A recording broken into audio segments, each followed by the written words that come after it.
Hey, it's Peyton with the West Central Montana Avalanche Center. We're in the Central Bitterroot today near East Camas Peak on a north aspect around 8,000 feet. We came out today to get a look at the 3 different avalanche problems that were listed on the forecast for today.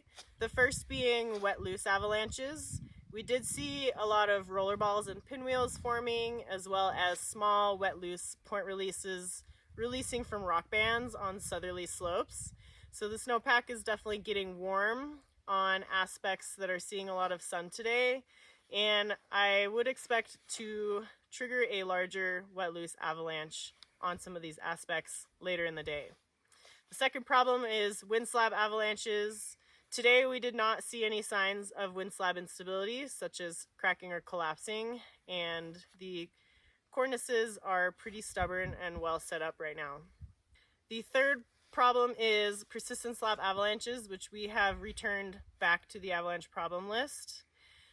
Where we are here in the Central Bitterroot, we found pretty stable conditions. We did not get propagation in an extended column test, and we were nearly to the end of the cut in this propagation saw test, which I performed within a layer of small facets that are above a melt freeze crust about midway down in the snowpack here before the block propagated to the end.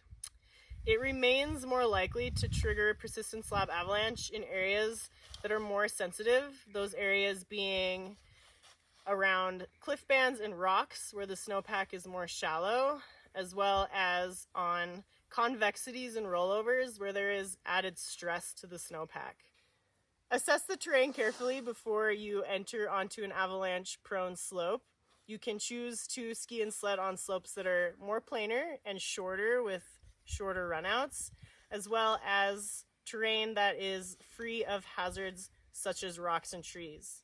Remember that even if you get caught in an avalanche and you're not buried, you could be carried into some of these hazards, which could cause injury. Ski and sled safe.